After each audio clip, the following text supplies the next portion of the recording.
شعیب اختر نسیم شاه ته سخت غوسه شو. د بابر اعظم او محمد رضوان جوړي یو بل ورلد ریکارډ جوړ کړی دی. بابر اعظم بطور کپتان د انضمام الحق، روهیت شرما او ویرات کوهلی غټ ریکارډونه مات کړي دي. پاکستان کرکټ ټیم په ټي 20 کرکټ کې د دنیا نمبر 1 ټیم جوړیدونکې دی او محمد رضوان هم د دنیا نمبر 1 ټي 20 بیټسمن جوړیدو والا دی چې ډیر لږ رنز وته باقی پاتې دي. د پاکستان کرکټ ټیم په خوانه تیز ترین خطرناک فاست بولر شعیب اختر نسیم شاه ته غوسه شوی چې ډیر ښه نصيحت یې ورته کړی دی. شعیب اختر ویلي چې زموږ سوشل میډیا د نسیم شاه ډیر غټ سٹار جوړ کړل چې دی الټا اثر د نسیم شاه په کرکټ کیریئر باندې کیږي. شعیب اختر ویلي چې نسیم شاه نن سبا په اشتهاراتو کمرشلو کې مصروف دی چې د دې د لاسه د نسیم شاه پرفارمنس مکمل خراب شوی دی. شعیب اختر ویلي چې په اوس وخت کې نسیم شاه ته په خپل بولینګ باندې فوکس وکړ دی. پرون په ویډیو کې شعیب اختر ویل کړي نسیم شاه کارکردګي داسې خراب او نسیم شاه به ډیر زر د پاکستان ټیم نه ډراپ شي او بیا مشکل لکه پاکستان ټیم ته کم بیک وکړي. نو بالکل نسیم شاه ته پکار دی چې په خپل بولینګ او پریکټیس باندې فوکس وکړي ځکه چې نسیم شاه یو پر د پاکستان ټیم نه ډراپ شو نو په اوس وخت کې پاکستان کرکټ ټیم سره د بالرانو څخه کمې نشته نو بیا مشکل وي چې نسیم شاه پاکستان ټیم ته راشي. تاسو وایئ چې شعیب اختر نسیم شاه ته صحیح خبره کړې ده او کنه؟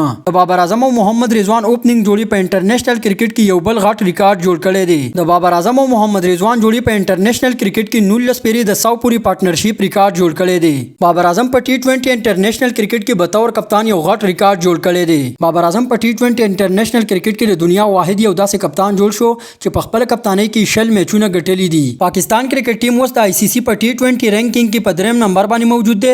که پاکستان چرته د نیوزیلند نه دوه میچونه په خر رن ریټ سره وګټي نو پاکستان بر آی سی سی په ټي 20 رینکینګ کې په نمبر 1 باندې شي.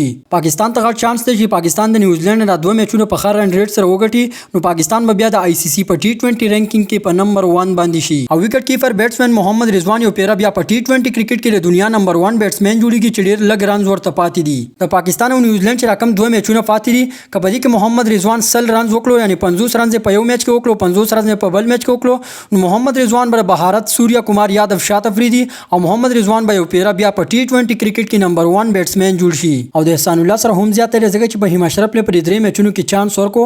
په هیم اشرف د خاصه کارکردګي نشته، په هیم اشرف بولینګ ته هم ضرورت ناراضي. نو زما په خیال وسته احسان الله د کرکټ کیریئر آغاز شروع چې پر نور باقی میچونو کې وته چانس ورکړي ځکه چې د احسان الله هم تجربه وشي. په پرونی میچ کې نیوزیلند پاکستان ته ماتې ورکړي نو خیر دا پکې راځي ځکه چې نیوزیلند هم د میچ د ګټلو لپاره پاکستان ته راغله نو دا یو میچ وګټو څه خبره نشته.